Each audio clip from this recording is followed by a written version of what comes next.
my next question would be on cryptocurrency कि can you shed light कि ये क्या cryptocurrency है और is it are people really investing in cryptocurrency और इसमें क्या fraud हो रहा है?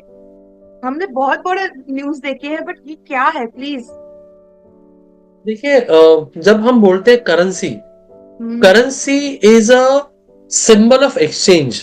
ओके, जैसे जब पुराने जमाने में होता था, ये होता था प्रॉपर, हम लोग बार्टिंग करते थे। मतलब हमें अगर कुछ कपड़ा खरीदना है तो हमारे खेत में अगर हम लोग अनाज पका रहे हैं, जो भी है, गेहूं है, ज्वार है, राइस है, तो वो 1 किलो दे के हम उसके लेवल का सामने वाले से कपड़ा खरीद लेते थे। Yes.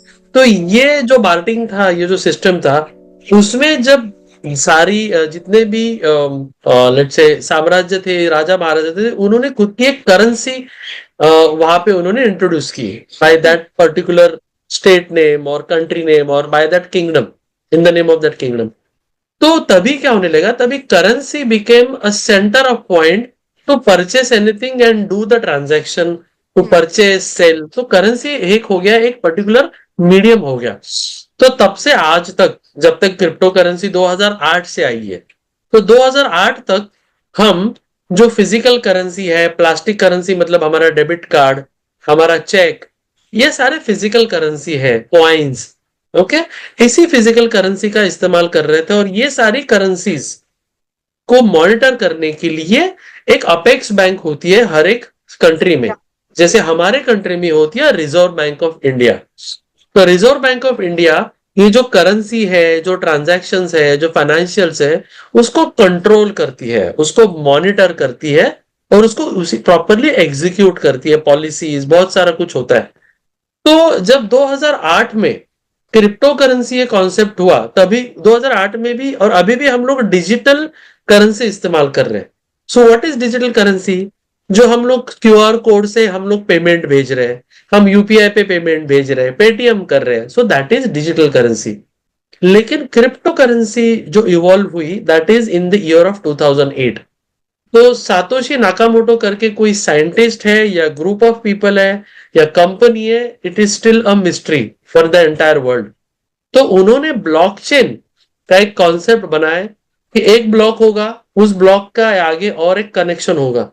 जो पहला ब्लॉक और दूसरे ब्लॉक में डेटा होगा, वो डेटा कोई भी मैनिपुलेट नहीं कर सकता। तो ये ब्लॉकचेन कंसेप्ट होके बहुत सिक्योर टेक्नोलॉजी क्रिएट की गई और इसी ब्लॉकचेन कॉन्सेप्ट के ऊपर क्रिप्टो करेंसी का बर्थ हुआ। कि जो बैंक में होता है, हम उसे सोचते हैं कि इट्स अ ओपन लेजर, लेकिन ओपन लेजर का मतलब होता है कि आपका पैसा आपको दिख रहा है। बट बैंक आपके पैसे का इस्तेमाल, डेफिनेटली वो पैसा रोटेट करती है, वो इन्वेस्ट करती है, तभी तो बैंक को भी इंटरेस्ट मिल रहा है। तो आपका पैसा हमें आपको दिख रहा है सामने, बट उसका इस्तेमाल बैकएंड में हो रहा है। तो बोलने के लिए ओपन लेजर है, but that's not open ledger. लेकिन क्रिप्टो करेंसी में आपको हमेशा दिखाई देता है कि जो भी आपका क्रिप्टो कॉइन है, आपकी करेंसी है, उसका क्या हो रहा है। उसमें कोई भी चेंज, कोई भी हैकिंग नहीं होता। That's a world's most secure transaction. But on the other hand, ये क्रिप्टो करेंसी के लिए कोई भी आरबीआई, कोई भी अपेक्स बैंक नहीं है जो इसको रेगुलेट करे, कंट्रोल करे। तो अभी ये किसी को नहीं पता कि ये क्रिप्टो करेंसी को कंट्रोल कौन कर रहा है, कौन मॉनिटर कर रहा है, किसके हाथ में है ये, और कुछ प्रॉब्लम हो जाए तो हम किसके पास जाए। That is the biggest problem in crypto currency.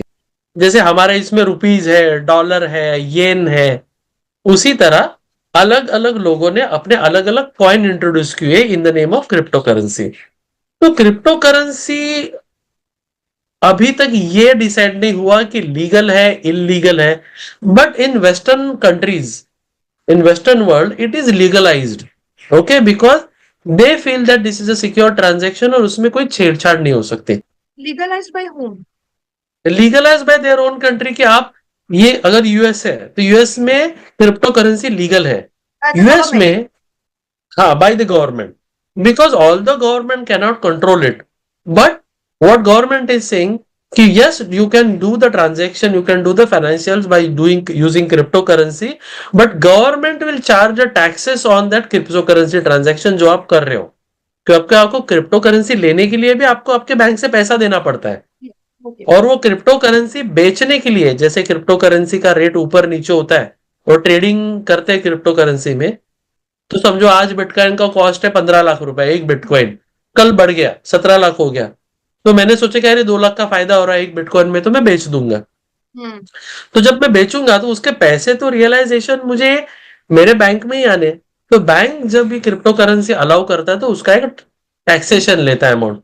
India में भी अभी ये लीगल हो रहा है, bank is supporting crypto currency transaction but they are taking some percentage of taxes. Okay, but अभी भी इसको कोई भी आरबीआई रेगुलेट नहीं कर पाया है, उसको कंट्रोल नहीं कर पाया कि ऐसा हो या ऐसा ना हो।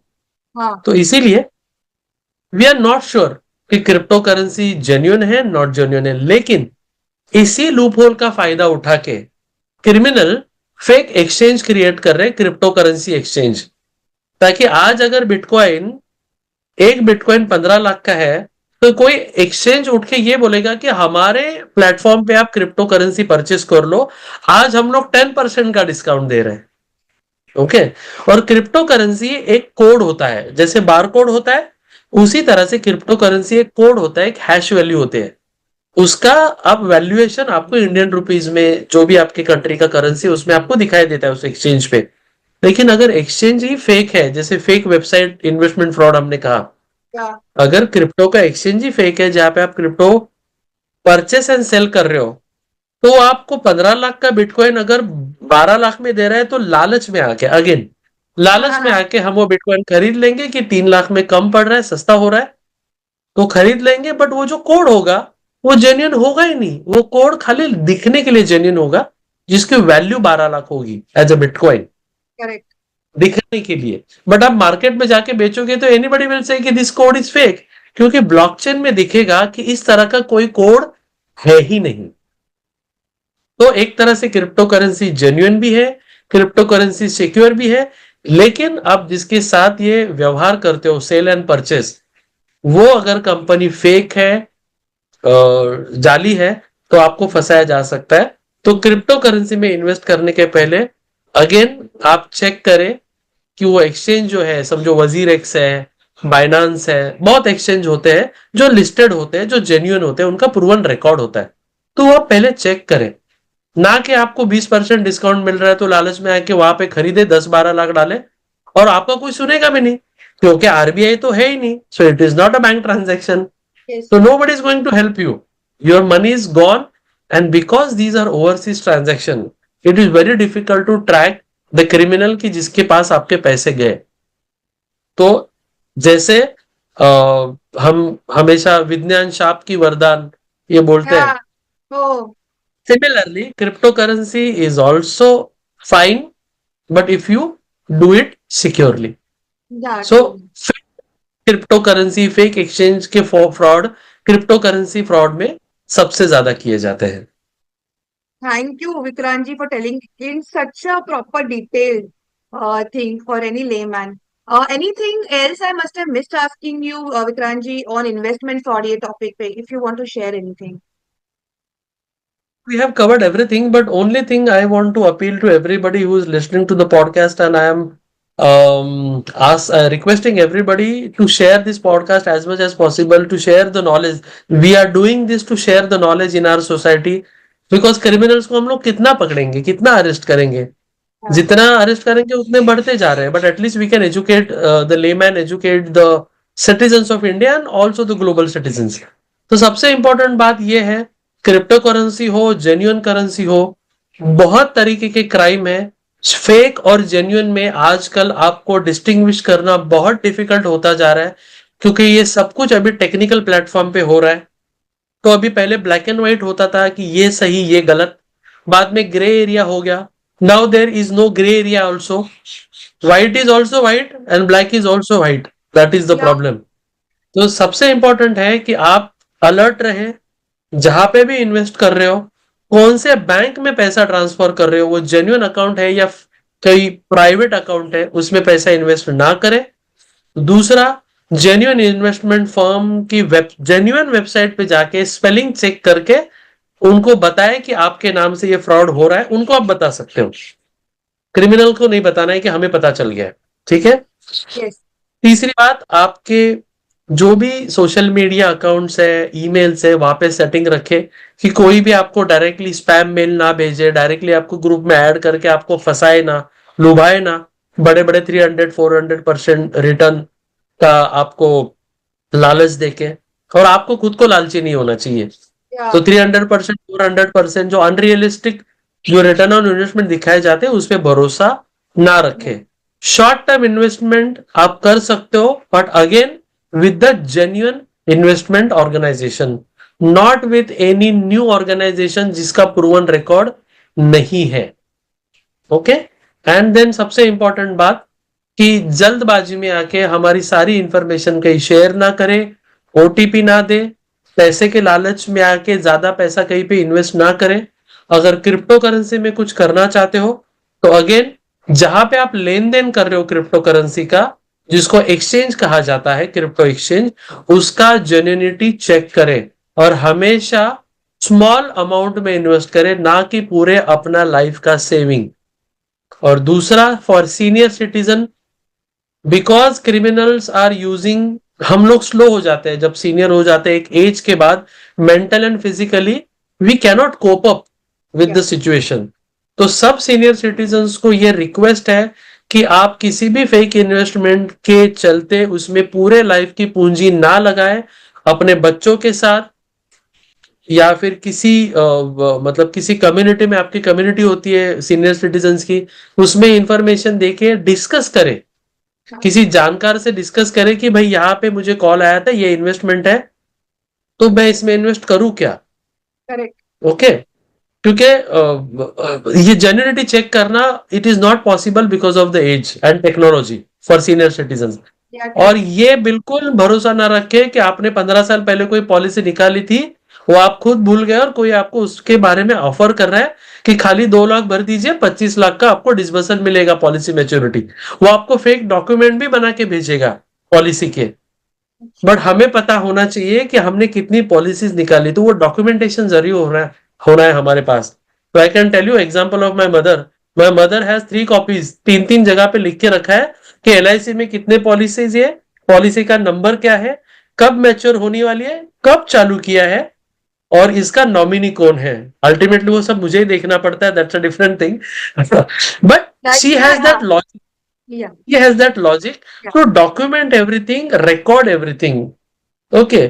क्योंकि जो हमारे है ही नहीं, जो हमारा था ही नहीं, वो हमें मिलेगा नहीं। अगर उसके पीछे जाओगे तो हमारे पास जो था वो भी चला जाएगा।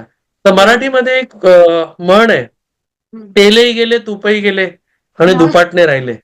पण आता काय होईल, तेल पण जाईल, तूप पण जाईल आणि दुपाटणे पण जाईल. त्याच्यामुळे don't be greedy, don't share everything online, and privacy setting on कीजिए, फेक इन्वेस्टमेंट स्कैम से बचे। अगर विक्टिम हो जाते हो तुरंत गवर्नमेंट पोर्टल पे cybercrime.gov.in पे रिपोर्ट करें, 1930 पे कॉल करें, पुलिस स्टेशन में बताएं। और ये सब आप गुस्से में होते हो, पैनिक होते हैं, ये सब आप क्रिमिनल को मत धमकी दीजिए, क्योंकि क्रिमिनल आपकी धमकी से डरने वाला नहीं। आपके जैसे हजारों लोगों को उसने फंसाया है, तो वो डरने वाला है नहीं कि आप उसको बोलोगे कि मैं आपके खिलाफ ये करूंगा वो करूंगा। इससे आप उसको अलर्ट कर दोगे और जो पैसा आपका शायद बच पाएगा वो भी नहीं बचेगा। So this is what everybody has to consider, और अवेयर रहे और अलर्ट रहे। Thank you, Vikrant ji, for shedding light on such important topic. Thank you really so much. Thank you, ma'am. Thank you. And we will definitely do more podcasts. Yes. So there are many subjects. There are different types of crime. So next time we will come up with something very interesting and which is happening on a pan-India level. Okay, sure. Stay tuned, guys, and please like, share, subscribe, और सबको please send कीजिए ये videos. It's very important. Thank you. Thank you all.